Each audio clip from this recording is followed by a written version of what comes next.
What's going on, everybody? Welcome into the Industry Podcast. We have a review that we're doing today, our second review, and we're going to be discussing the.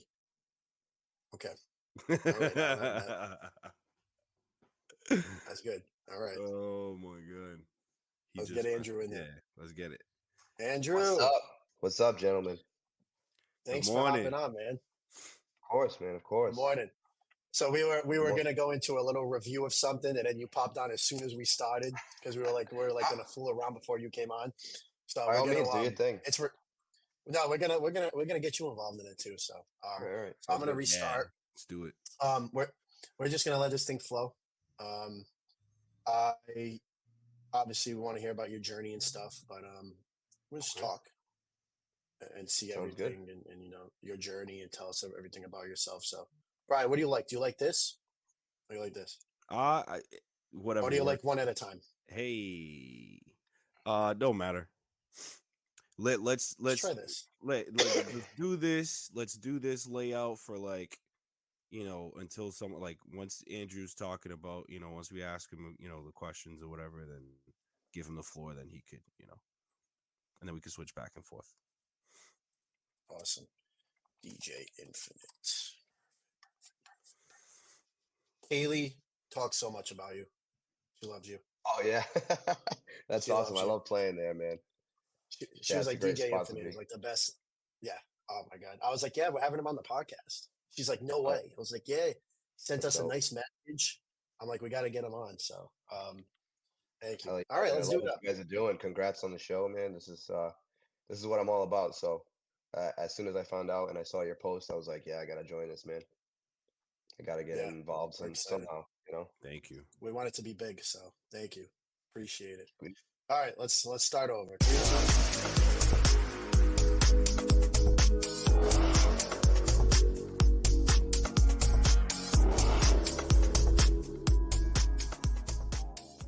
Everybody, we want to welcome you in today to another episode of the Industry Podcast, sponsored by South Coast Entertainment. This is a big one today. This is a big one, but before we introduce our special guest, we got to introduce the OG legend, Mr. Brian DJ Fresco Ribeiro. What's up, world? What's up?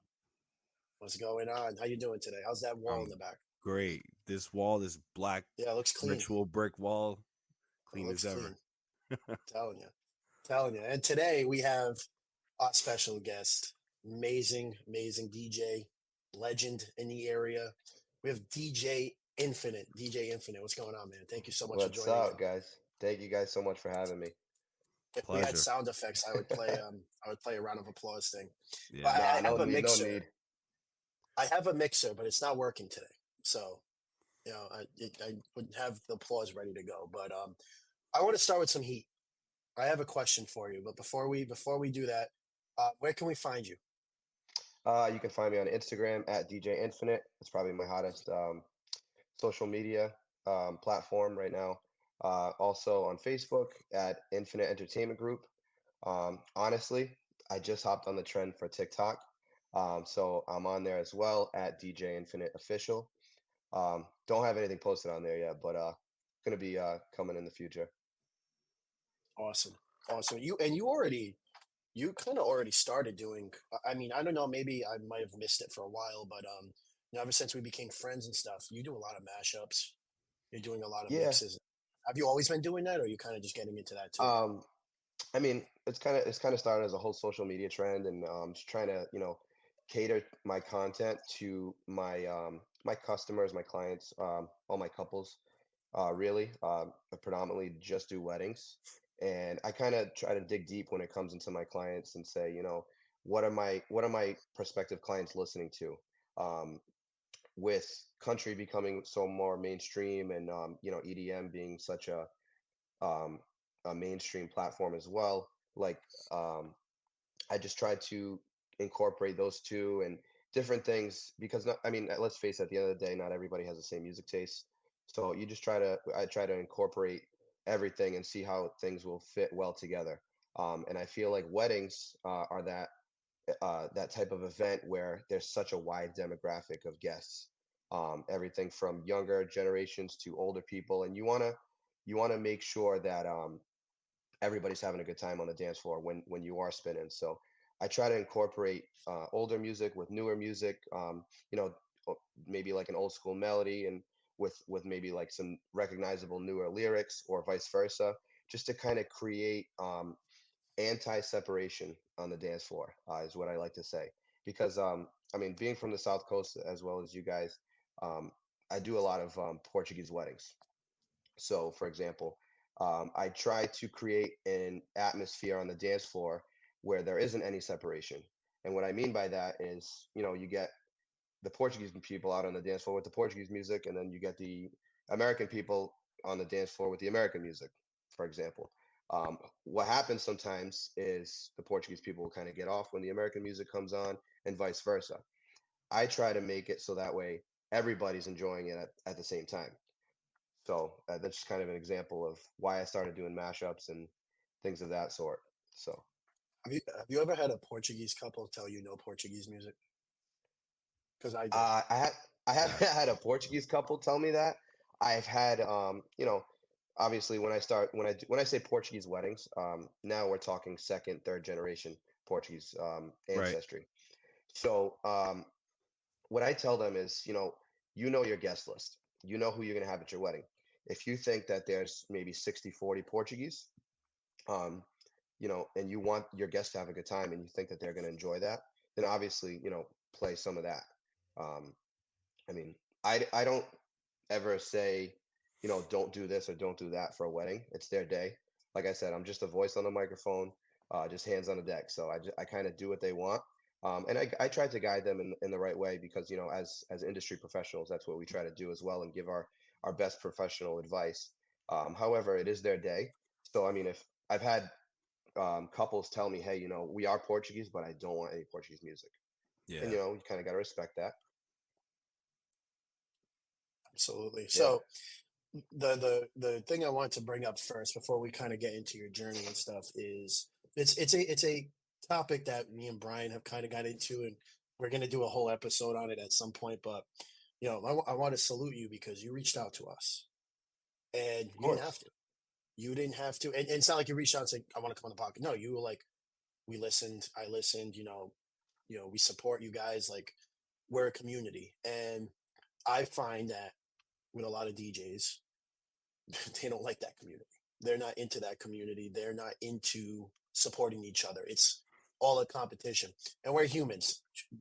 Of course, I'm sure you want to be better than some of the other people, of course. But at the same point, mainly we're here to be a community and we can all help each other. So I want to, salute you for reaching out to us because Appreciate it's that. exciting. We get to hear your perspective on things and your journey. And that's what this podcast is about, is trying to bring, it's not all South Coast entertainment DJs. We want everybody on.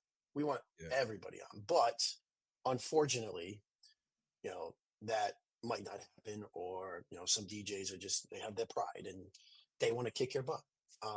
So like, what made you, and I don't know if you always like this, maybe you were always like this. But if you weren't, like what kind of brought you to say, hey, we can all be a team? So my outlook on the industry as a whole, whether it's the DJ industry or the wedding industry, um, I'm a firm believer that there is a DJ for everyone. There is a wedding vendor for everyone. Um, we all bring our own creativity to the table, and I'm not afraid to say it. There's probably some people that don't like my style, and that's completely okay because maybe I'm not a good fit for them.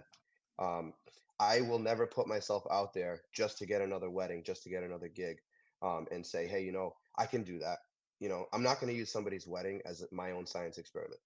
It wouldn't be fair to them, and it wouldn't be fair to me to risk my image and my way of doing things just because I want to get another wedding or get another gig. I've told clients before that they see my videos and they're like, oh, I really want you to do my wedding. So I sit down with them, and first thing I ask them is, how do you envision your wedding? What's the type of vibe you want for your wedding? Oh, well, we're Greek, or we're from Pakistan, or we're from this, or from that, or whatever the case may be. And I respect all of that. I just wouldn't be comfortable if it's something that I'm not comfortable with. I wouldn't put my reputation on the line to give like a half-assed wedding. You know what I mean? That's just how I am. My niche is Portuguese American, early 2000s millennial weddings. I know that's kind of like um, a big basket to fill, but like it just there's so many other routes and other DJs that are more appropriate for that certain client. And that's just what I do. And the people that book with me know that. And I want to make sure that I vibe with my clients. I sit down in person, we talk. What do you guys want to do? Um, so that way I know what I'm getting myself into, and they know what they're getting out of me. And I mean, for the most part, if they're reaching out to me because they like the things that I post, because let's face it, I mean, I don't post any other cultures, and not because of anything. I don't know enough about it, and I wouldn't want to, post things like that without knowing. For example, I did one time, and this is lesson learned. We're always learning in the industry and in life. I did a graduation party for a Pakistani family, and this girl, she was second generation, so she was American. She graduated from college, and she was like, "I want you to DJ my graduation party." So I was like, "All right." So I did that, and it was, started out normal. It was at a venue in New Bedford actually, and the food came out and everything like that. And then I kind of looked up, and I didn't even notice this. My assistant told me, he goes, "Hey, all the men are on one side of the room at their own tables, and then all the women and children are on the other side." And I was like, all right, maybe that's just their culture and things like that. And I mean, I don't know any of their music, and the girl gave me a list of songs to play. I have no idea what any of the songs mean, um, because obviously I don't know the language. So I'm kind of going to it blind, and I had all the music to be prepared that they wanted. And then I was kind of playing like a dinner set, and then I think her mom came up to me and was like, "Can you like completely kill the music?" So I'm like, okay. So like I didn't notice. I guess there were people like yes at the party in the other room like praying. I'm not sure. I don't want to say like what religion it was, but they apparently their religion they have to pray at a certain time. So that's something I was completely like out of my comfort zone. I had no idea. You know what I mean? And like that just brings me back to the whole thing. Like if it's something that I'm uncomfortable doing, I just won't take the gig from now on. And like I said, it's no offense to them. I just don't feel like I am an appropriate fit. Which brings us back full circle that there is enough to eat for all of us. We're all trying to climb the ladder, but instead of holding the ladder for everybody else to climb, we're all using other people and other DJs as ladders. Um, if you guys understand that analogy, you know what I I mean. like You that. you don't have to push other people down to climb. You know what I mean. No. Uh, everybody has their own talents. Everybody has what they have to offer. Yeah, I mean, I have a certain way of doing things, and maybe I have my own equipment, but at the end of the day, we're all working for our clients. You know, I've told Kaylee this before. Every time I play at our venue, and I tell her like, listen, we're not here to be the stars of the show. We're here to For people who don't provide a know, show. for people who don't know, Kaylee's from Century House. All right, all Shout out right. Century And it's Yeah, her I House. wasn't girlfriend. sure if I was like, yeah, I wasn't sure if I was allowed to say that or not. Obviously, That's shout out to yeah, it's Century public House knowledge. since you said it. All right, but I wasn't sure, so that's why I kind of prefaced it that way. But yeah, no, I definitely love playing at Century House. Now we're gonna drop Century Yes, House like they're the five best. times in this episode. I know, I know. This isn't sponsored um, by Century House. no, no, no, no. But as I've told her before, in no way, shape, or form are we the stars of the show. We put on a show, but we kind of, let the bride and groom shine when it comes to that, with always with their best interest in mind, and making sure that them and their guests leave every event saying, wow, this was the best wedding that I've ever been to. That's my goal, and I'm sure you guys want to put on a show as well every time you perform. So we're all Absolutely. friends in the industry here. And what's it? Nick Spinelli says it all the time in Yep, every his wedding's a Super videos. Bowl, baby. Yeah, exactly. Yeah, and I'm like, you know what? He's right. He's right. It should be Of that way. course. And not every wedding's gonna like you. No, of course, It's and it's it's which is crazy. It's great that you bring that up, dude. Like I do. I mean, I do the sets that I'm comfortable with, and I know what works. So like I'll take a wedding where it's the same, same type of couple, same age group, and maybe I play for one couple, and at one wedding, and it's it's crazy, and then the same thing that I do at another wedding. Just it depends on the crowd and how they are. Yeah, yeah, yeah. Absolutely, absolutely. So how did you get into this? What got you into All right. DJing? And also, how long have you been Stuff. DJing? Yeah. DJing, I want to say probably like 12 years now. It's like right out of high school. And I started sooner, just because of growing up in a Portuguese household. You say you want to be a DJ, and they're kind of like, oh, yeah, you'll get over that phase type thing. You know what I mean? Like, so I didn't really have the support or capital gains of my parents. They were great, and they always knew that I loved music. However, I kind of when I turned 18, I just got a credit card, and I was like, you know what, I'm gonna show you. And I dropped some money on equipment and everything. And at the time, there wasn't really any of these podcasts or like kind of other DJs showing you like how to what you should be buying or whatever. So I was Right. kind of just buying stuff and buying speakers. I was like going to Radio Shack looking for speakers, at that time. But I mean, I guess my journey with music started way, way earlier. Um, Ever since I was a kid in like elementary school, I've always been fascinated by music, um, and just with my culture as well. I mean, I speak fluent Portuguese. I've done entire weddings in Portuguese as well. I'm second generation, but I've always surrounded myself with my culture, and kind of I was always about the music and everything like that, with even with Portuguese music. So it kind of resonated with me with that. I started playing bass guitar when I was 12, and that was the only instrument I ever took a lesson for. Um, After that, I kind of, I took some music theory classes and stuff like that, learned how to read music, and after that, it kind of just took off. And I was like, oh, well, if a G sounds like this on a bass guitar, let me pick up a regular guitar and see how I can make it work. And I kind of started dabbling with that and picked up some guitar, learned how to do chords myself. With that, picked up a little bit of piano, some drums, and then kind of just took off from there. And I kind of dabble in a little bit of everything. I was never afraid to just pick up an instrument and try to learn it. To a point where I actually a few years back I got an accordion. And I was like, oh, I'm gonna learn how to play this. So Wow.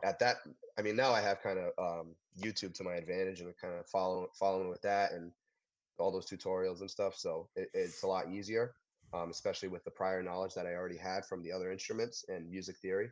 Um, so it was just always something that it was easy for me to pick up. Um, and I was always like the type of guy, like I remember, I think it was in the last episode, Mike, you said, you're always the kid in like middle school or elementary school bringing CDs to parties and trying to play music and stuff like that. That was definitely me. I was watching that, and I saw myself at a middle school dance with like a CD player and like two speakers connected to like the headphone jack, you know what I mean? That was me. I I had was like bringing those Tavares CDs to like elementary school parties. They're like, "Who is oh man. this? What is this? uh, well, Like, what honestly, is this?" And the that's teachers it's are so like, funny. "Wow." Yeah. Well, I used to bring this is I mean, I'm dating myself a little bit, but I mean, I'm only 30 years old, but when I was in elementary school, I'll never forget. I used to bring Santa Maria cassettes to school. Okay? I don't know I know you know Fresco, but I don't know if you know Santa Maria. They're I like couldn't tell you. yeah, so they're like the Portuguese, I want to say techno group of my time. Um Oh, so that they kind of got me into like techno and EDM and stuff like that, house music, back in the day. And I was always looked at as like the weird kid, because I was like, they were always like, oh, you like techno? And I'm like, yeah, I love techno. I've always grew up with Isn't that. You that know what I mean? funny And how like isn't that funny yeah. how like if it, like people like I can't see people like us, I don't want to alienate us, but like at a young age if you're into music you're looked at as like weird for being into this kind of stuff, like and it's Mhm. funny you mentioned that genre, like growing up in a I'm first generation born here, my parents are immigrants, like I was heavy into the culture of music. Like I was into Cape Verdean music at a young age, and I liked it. I listened to it, and like I remember my friends being like, oh, you're a Geechee, da, da, da, this and that. And now like Afrobeats is like one of the highest like in Mhm. top like genres. You know what I mean? And it's cool now. You know what I mean? It's just Yeah. funny how that shit No, comes full 100%. And circle. like through the Portuguese music that I grew up listening to, um, it kind of helped me branch out into like Brazilian and like I love sertanejo music, Cape Verdean music, dude. I love Nelson Freitas, George, like Yeah. all those like artists, like Soraya Ramos, I know like him. those are those are all I know artists. something. Those are all artists that like I kind of they resonate, and because we share like a similar language, I know some of this stuff is like more Creole, and some of the stuff is Portuguese that they Mhm. play. Um, because I resonate with the language, and the same thing with Brazilian, it kind of it speaks to me rather than if I didn't know the language. You know what I Right. mean? Um, so which kind of goes back to the whole uh, playing for clients that understand like that they want Portuguese music or whatever like that. So like it kind of puts us at an advantage where like Yeah. anybody can Absolutely. get any music. Anybody can get any type of music they want. I have friends in the industry and they're like, "Hey man, I know you have a bunch of Portuguese music, hook me up." And I can do that. I can give you all the Portuguese music in my library. Hmm. However, what you do with that music is going to be way different than if I played it and incorporated it into my set. Yes. So because I know the language, I know what's appropriate to play. I know what people are actually listening to, and the content of the music. Whereas like any other DJ, if they get a request for Portuguese music, they're just gonna like you know Oh, I go never on do their that. computer Just and pick just one. like pick a song. They don't Yeah. know, I played an and explicit song once. it These happens, people are like, they're swearing. I'm like, I can't hear it. That's like I for the longest time, like especially like with Spanish music, because that's very popular at weddings, like Paypas. It's technically explicit. So I'd right. Mhm. always be like, all right, there's got to He's be a talking clean about version, and it's partying and doing drugs and shit. yeah. Yeah, And then the person came up to me who spoke Spanish. She's like, no one else is gonna understand this, right?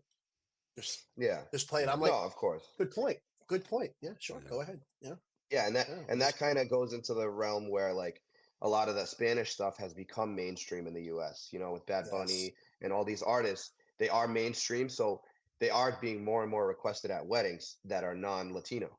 Yeah. So, I mean, at that point, I mean, I guess you can get away with it. But if you are doing like an authentic Spanish party, then I mean, I would no. probably, I'd probably watch out. Yes. You know what I mean? And Yeah. honestly, they're probably not listening to that stuff anyway. They want like their authentic. Not Yeah. not to say that Bad Bunny isn't authentic, but they're catered more toward an American crowd. Yeah. And Um, his you know, music is super, super yeah, dirty. Like, inappropriate. Yeah. yeah, it's crazy. Once I realized like some of the stuff he's saying, what? I'm like, Yeah. Jesus. Right.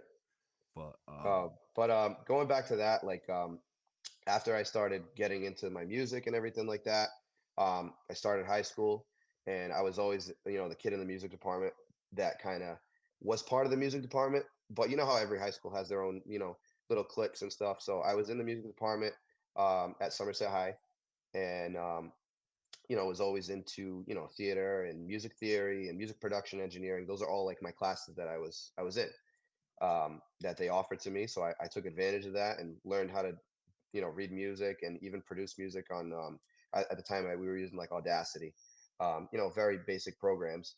um, However, it kind of created the foundation for my love for producing music and mashing things together and how does this sound with this and just getting creative with music. um, as I kind of went through high school, um, it was more and more like DJ catered. Like, oh, I want to play this and things like that. And it started becoming more mainstream in like the '09s and 2010 when like David Guetta came onto like the mainstream scene. I mean, he's been around forever, but people found out about him like 2009, 2010. yeah. The When Love Takes Over era. He started kind of branching over with artists from different genres to create a more mainstream house, which is like your modern day EDM, which is now is like taken over everywhere. Um, and all these subcultures of music kind of just, I don't know, it took over at that time. So now I wasn't the weird kid that listened to techno anymore. Everybody was like, "Oh, did you hear about this new artist Tiesto?" And I'm like, "Dude, like I've been listening to him since This was. like the late I found '90s." out he's been around since like '93. Yeah, yeah. Yeah. I So like it's I nuts. He's had like like my a mother's age, Europop and I'm like, video on. Yeah, I was like, I yeah. didn't know he So was around from the early '90s. oh yeah, Yeah. definitely. I was I kind of have The, I was buddies. like, I have wow, buddies of mine. I have buddies of mine that actually saw him in Providence at like Monet, like way back in the day, and they're like, "Yeah, like it was like 15 wow, bucks to get in." I'm like, "Dude, like wow, Tiesto, like he's a legend," you yeah. know. wow. So it just goes to show you that these guys have been around forever. Um, but so after high school, like I said, I got my credit card, and I was like, you know what, I'm gonna do this. And I started doing little parties here and there, and I kind of got hooked up at the time with a friend of mine who actually isn't DJing at all anymore. But he at the time was like one of the biggest DJs probably in the Fall River area. DJ Sounds Unlimited, Brian Paiva, good friend of mine, and he actually DJ'd my girlfriend at the time. She's my wife now. High school graduation party, and he kind of took me under his wing, and he let me use some of his equipment. And he was like, "Hey, I got a party that I can't do. Can you do it?" So I started out doing like little parties here and there, um, which kind of grew into me being like this guy's like, "Hey, this is my go-to DJ when I can't be there." And he helped me out a lot. It got to a point where he kind of stayed like he kind of flatlined and became like comfortable with what he was doing, and I just wanted to grow. Like I took off in a way where I was like, you know what, hey, dude, you should get some uplights. You should do this. You should do that. And I kind of saw like he was like, no, no, I'm good. So I'm like, all right, no problem. Like I'm not going to tell you how to run your business, but hey, I kind of want to invest on my own and kind of branch off.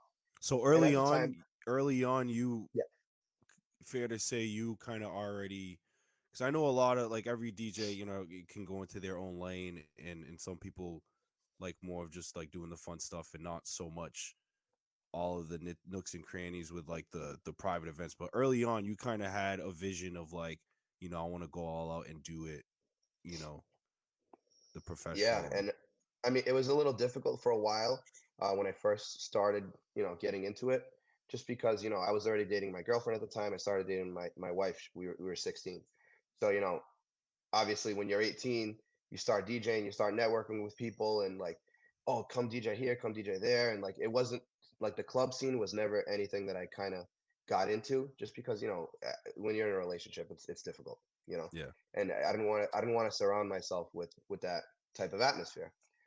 So, but I kind of, I was able to kind of veer off, and I was like, you know what, maybe like the club game isn't isn't for everybody, and it's fine. How about I can still bring the club to like these weddings and these events and make these Yeah. people feel like they're in that type of atmosphere. So Yeah. I kind of like tried to work my way around it without upsetting my girlfriend, and I was like, you know what, let's do it. And then I started, obviously, started charging cheaper. I was at the time I was doing like gigs for like $300, and I was young and full of energy, so I was like, I'm gonna bring everything. I'm gonna bring, full truss, light system, strobes, fog machines, like the whole nine. And I'm like this is gonna be awesome. I'm gonna make $300. Like now it's kind of like I ain't bringing nothing. Yeah, but those are I just want those to are show up. sacrifices. Those are sacrifices you made, like that I helped you ain't using build my good your speakers name in the tonight. beginning. So once I kind of took off with that, and I started Infinite Entertainment Group with another buddy of mine, a little younger at the time, and I was already in that mentality. Like I was already like 19, 20 years old, and I'm like, hey man, we're gonna do this for real. Sit down with clients, the whole business aspect of things. Let's do this right. Get the contracts going. Give people their checklists for weddings and this and that.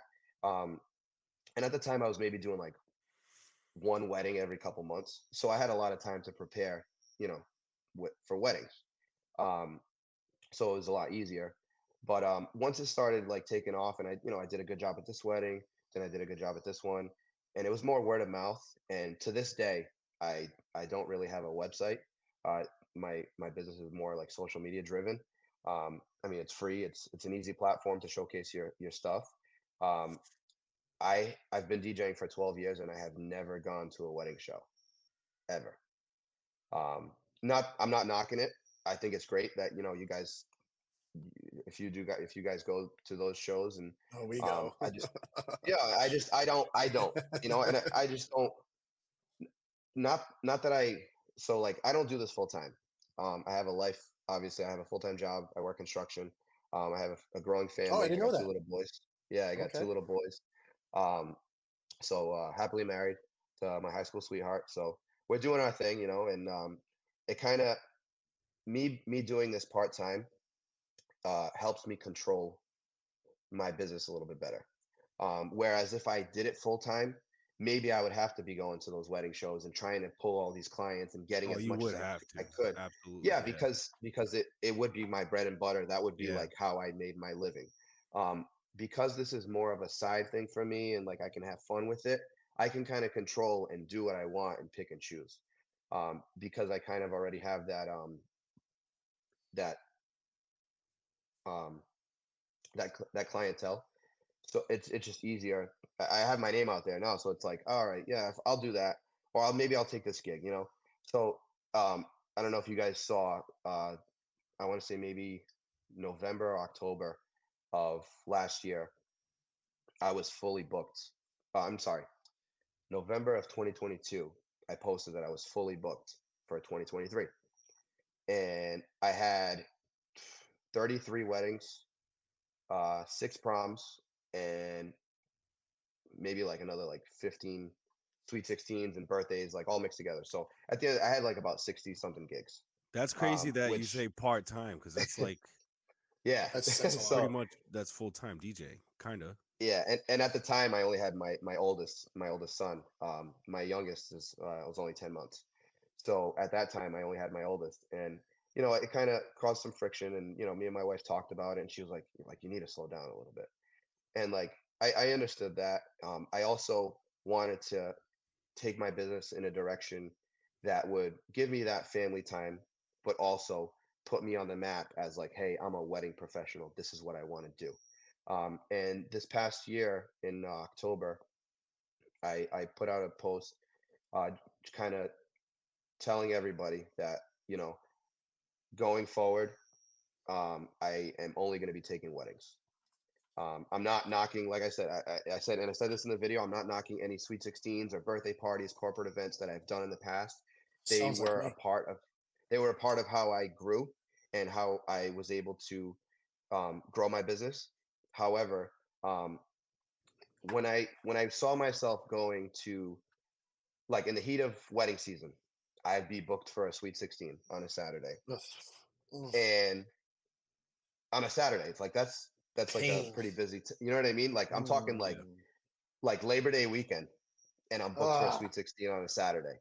So, and I'm only making like $300 or $400. You ah. know what I mean? For a Sweet 16, and that same date, I get 5, 6 calls for a wedding, Of course. and I'm like, oh, you know what I mean? Like, and I mean, I'm a man of my word. Like, if I say, hey, I'm gonna do this for you, Right.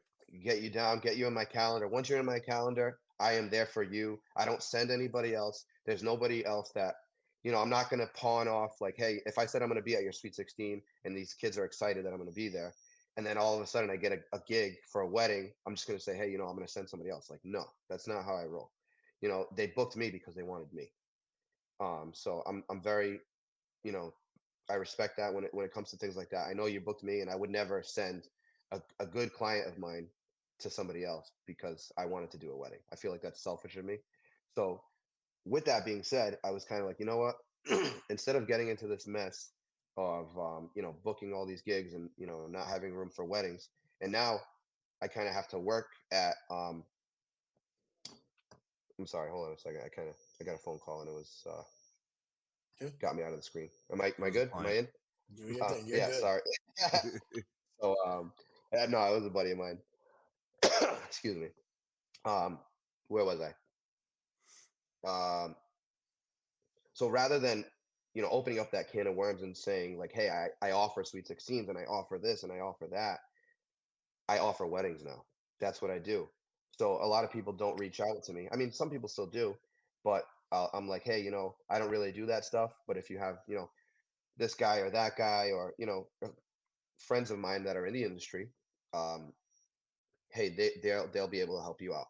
Yeah. Which kind of full circles everything into like, hey, it's great having friends in the industry because you never know. Like, I want to be able to recommend friends of mine and say, hey, this person will take care of you.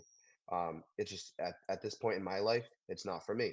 I'd rather, I don't want to say DJ less because I love DJing. It's like one of my favorite things to do. Um, but I want to make sure that the gigs I go to are worth it and count. Are worth me being a Saturday night, a Friday night away from my family and from my kids.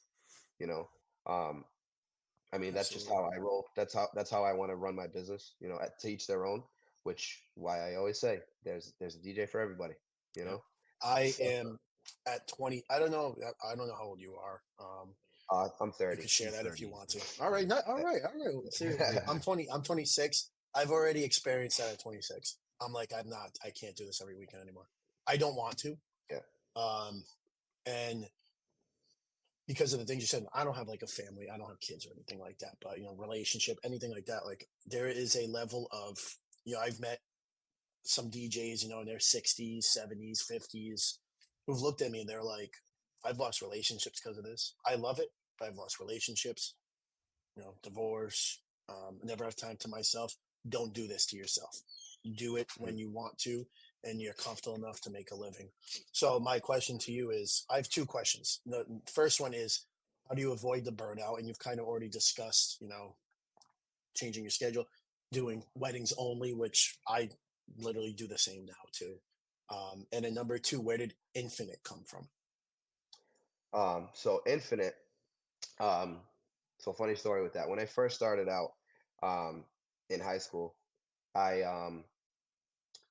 I admired DJ Tommy D a lot. He was a Somerset guy. At the time, he was like getting into clubs. Like he was DJing clubs when he was like 16. So his last name's DaCosta, which is my last name. Um, and he used to go by DJ Tommy D. So I was like, all right, I want to be like this guy. Like at the time he was playing Monet. He was playing all these clubs in the Providence circuit, Calo, and everything. And then he kind of just took off and grew from there. Like opening up for Tiesto and Hardwell and all these like big DJs at Shrine and like Wow. all those big night entertainment group venues. And I was like, dude, like I want to be like this guy. And so I was like, DJ Andrew D, right? So for a while, like I went by that, and once I started Infinite Entertainment Group, is when everything kind of switched over. Um, Infinite Entertainment Group was kind of as a whole with me and another DJ, this kid Andre, who I'm still friends with today. And then once we decided to have, we kind of had a falling out, and I wanted to continue doing this, and he was kind of like, oh, like I don't really want to do this. So I'm like, all right. Once we kind of had that falling out, and I wanted to continue with it, um, everybody was always like, oh, Infinite, Infinite, DJ Infinite, because Infinite Entertainment Group was too long, I guess. I don't know. So everybody used to call me just DJ Infinite. So I'm like, all right, DJ Infinite. So it kind of just stuck from there, and you know, I don't know. That's how Oh, so you everybody knows kind me of now. just you adopted it because the that's the name you named the entertainment group. However, people Yes. just kind of recognized you by that and just naturally called you DJ Infinite. Yeah. So that's how Wow. that came to be. Kind I of thought not Brian's really last too name was too. Fresco. I was like, Brian Fresco, what's up? He's like, it's Ribeiro. I'm like, what? Yeah. I'm Right. like, oh, okay, all right, Oh, all that's right. funny. No, and If I I if laughed I out loud followed your so lead, hard. Go if I ahead. followed your lead, my name would be DJ Magic Mike. If I followed your lead, if I just did what everybody else called me, I I would mean, I would be that's not copywriting. bad. You could But probably offer some other services, while you're I DJing. know. So, but Hilarious. yeah. So when I heard that in the first episode, I laughed out loud when you said that because you thought his last name was Fresco. But like, I knew right away when he started explaining why it was Fresco. Um, when you were like, oh, I want to offer something fresh and this and that. In the back of my mind, I was like, fresco. I'm like, yeah, I like that. You know what I mean? Smooth. So, It's smooth. uh, yeah. So, So what was the other question, Mike? Right? How do you Oh yeah. How do yes. you avoid how that do you burnout? yeah. Like you started Uh, explaining your changes you made, but like what are you doing? Like oh, are you purposely putting one weekend away a month for yourself? Two weekends? Are you um, like how are you doing that? so first, what I do first, I talk to my wife, and yeah, because that's a big thing, man. Once you get married, yeah, that's how it is. So Yeah. she's my self-named head of human resources for my company, and everything goes with her, and especially when you're buying equipment and everything, and when you are married, it's not just you anymore. You have a family, you have a house, you have kids and stuff. So I can't just ball out and just be like, oh, I'm gonna get the new rain, I'm gonna get this, I'm gonna get a new laptop, I'm gonna get the new speakers. It's always a conversation, and I'm like, hey babe, this is gonna help me level up.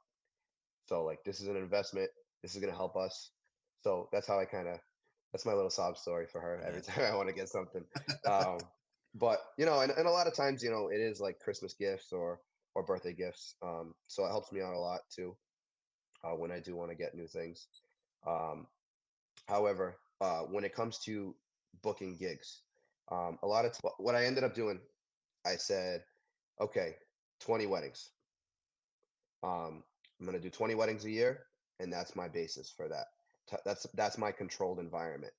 Um, so obviously, I can't control when people are going to book me for those 20 gigs. So there could be, I don't know, 3, 4 weekends where I don't do anything. And once I reach that limit of 20 weddings, now everything in between is kind of like I put in my calendar family time, family time, family time. I have to, or else I'll book it. I'll do something else. Yeah. You know what I mean? Yeah. Yeah. Because there is a slow season when it comes to DJing, like which we're smack dab in the middle of. And now it's like you're getting all the calls and you're getting all the bookings. So like I'm already at 20. I kind of broke my rule already. I'm already at 23 weddings Hey. for this year. So, but those extra 3, 4 weddings that I'm booking are all like, all right, how is this going to help me? Is it a new venue that I've never played at before? Is it a couple that has a young bridal party? Am I going to get other like future clients out of that? You know what I mean? Mm. I'm not just going to DJ or book up extra time if it's not going to be worth it for me. So all that comes into effect when I'm booking extra gigs like that. And because it is a slow season, you kind of have exceptions here and there for good clients and stuff. So I did a Sweet 16 Saturday. So Yeah. it's You were at it's the prom too, last right? no, it wasn't a prom. It was Seekonk High School's winter ball. So I did that as well. I was Gotcha. helping out a friend of mine, um, Yeah. and that's just that was kind of just to tame the itch that I was I'm at home. So I'm like I haven't DJed in a while. Like I'm gonna go help out my buddy. So I went there with him. Hooked him up with some CO2, and we did the special effects. I was his hype man. So I DJed for maybe like 25, 30 minutes, and that was enough to get me in a crowd atmosphere. Um, because my first wedding of the year isn't till mid to end of March. I'll be playing at Avenir in Walpole, which shout outs to them, Love it Sapphire there. Event Group as I well. love it there. Yeah. Yes. They do it up Yes. big. So, They're great. um, Beautiful venue. so because I'm only DJing my first wedding in March, I kind of had some time and I wanted to do that. However, uh, I had to make sure family time, always put it in the calendar and make sure that I do have time for my family. Now, before I get into like a heated marathon of weddings, which like September is huge. Like last September, I had 9 weddings. This September, I have 7. Um, Before I get into that, like mid August, I'm already preparing my wife, and I'm like, hey, this weekend's gonna be tough. Like, I need you to hold down the fort. Like, Yep. she's like, okay, all right, you know what I mean. And she's there. She's my biggest support system, my biggest fan. Like, I love her to death. She is the real champion. She's the real hero. I tell her all the time, like when I'm out doing these gigs, like I'll be DJing weddings Friday, Saturday, and Sunday, and she's at home with my kids. So Yep. shout out to my wife, man. She's And the then real you're working champion in full all time this. after that. Yes. So like I said, I do work construction full time, um, because we are in New England, and we do have weather that holds us back. It's not Or a all year or a round. bridge on the verge of collapsing. Yeah. Yeah. That I have to I drive mean, over five I times a don't week. Yeah. I don't do too much bridge stuff. I do more like concrete and flat work. So we can't really do that year round. And I'm home every year from December to March.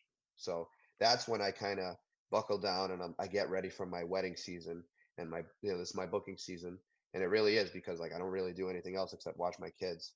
So I work on new techniques. I practice. That's when you see all like my reels are coming up now, and Videos. like Yep. I'm trying all my videos and everything, and trying to. I set up my stuff downstairs, and I'm like, all right, let's try this out, let's try that out, and it kind of helps me learn a little bit more. I organize all my wires and my cables and everything. I kind of take the time to organize all my equipment. Um, so I'm actually in the process of getting a new trailer because last November I had the unfortunate incident of my trailer catching on fire, So I think I sent Fresco a video Yeah, of we were that talking or about a that. It's photo of that. crazy. Oh Lord. So Jeez. yeah, it was bad. So thank God none of my equipment got damaged. However, I was 5 minutes from the villa in East Bridgewater to do a wedding, and I'm like, oh damn, what am I gonna do now? So I had my truck with me, which thank God. Um, Pulled over, unhooked my trailer, fire trucks came and everything. They put it out, and I told my assistant, I'm like, Ben, like we gotta get to this wedding. So I called a tow company, which is a buddy of mine out of Fall River, and I'm like, hey man, can you come pick up my trailer and bring it to my house? Like I can't, it can't be towed anywhere. I uh, I unloaded the equipment that I needed absolutely for my wedding, put it in the back of my truck, and I unhooked and I went and I did the wedding. And don't get me wrong, like like while I'm setting up, I'm like a ball of nerves. I'm like, oh my god, what am I gonna do now? Like, you know what I mean? Once everything kind of settled in, I forgot about my trailer. I'm like, hey, I got a job to do, and I gotta kill it for these people. You know, they don't care that my trailer that my trailer went to No. shit, but I kind of had to just put on my big boy pants, and I'm like, hey, we got to get this done. So um, I did the wedding. It was great, and I took care of my trailer after. You know, but You haven't played my request. Well, at least your trailer didn't burn on fire. Mine did, so take it, yeah, man. yeah, yeah. So Wild. yeah, so I use the winter as my time to kind of get my things in order. Maybe if I want to rework the way I do things, I take that time to do that. Work on some footage, or try to get some footage of past events, and think about creative ways to make reels on social media as well. But yeah, and then once wedding season starts again, that's when I really go back to work, and I kind of have to make my schedules work when it comes to that. So. Definitely Awesome. tough being a DJ dad husband trifecta, Yeah. but we get it done, man. You know, at the end of the day, it is a passion of mine to DJ, but I do it for the fam and to Oh, make sure that they're taken care of as uh, well. You know, here we go, Infinite. We have the return of Frozen Brian. Frozen Once Brian. Brian hits Yep. 45 minutes, he goes That's it. frozen. oh my god, There he Every is, time. every episode, every time. that means I'm talking too I much. I think no, it's because I'm No, talking too it trust me. much. means StreamYard doesn't like me. Nope, Yeah, the return of Frozen Brian. We love it. I do have to say, I personally do have to hop off. I do have a meeting, but you guys do your thing. I have to head out for 1 o'clock somewhere. So, Andrew, thank you so much for coming on, man. It was a pleasure. I appreciate would it. love to have you on again at some point to do a random show about anything. Yeah, And definitely. I so, love to thank talk you. wedding industry, so I appreciate you Yeah. guys. I'm gonna hop off as well. I gotta go pick up my Okay. kids. All But right. I want to I'll end thank it you right here. guys. Yeah, I want to thank you guys so much for having me on. You guys are uh, awesome for doing something like this and creating a platform for letting us come on here and talk about what we love to do. So kudos to you guys. I appreciate it. Awesome. Where can we find you before we go? Uh, Instagram at DJ Infinite. On TikTok at DJ Infinite Official, and on Facebook, Infinite Entertainment Group. Awesome. Awesome. I want to thank you all for watching and listening today. You can find us on YouTube, Spotify. On Spotify, it's the Industry Podcast, sponsored by South Coast Entertainment. Our Facebook and YouTube pages are South Coast Entertainment. You can find the videos on there. And then we got our personal stuff down below. And then we're going to be making a compilation of Frozen Brian at some point. So, but we want to thank you all for listening. Again, thank you to DJ Infinite for coming on. It was a pleasure, like I said, and we hope to see you all soon. And again, DJ Infinite, we hope to have you on again. We hope everyone has a great day. What was it? Stay in the mix, right, Brian? What was it? Stay in the mix. Stay in the mix. Thank you, Stay in the guys. mix. Stay in the mix.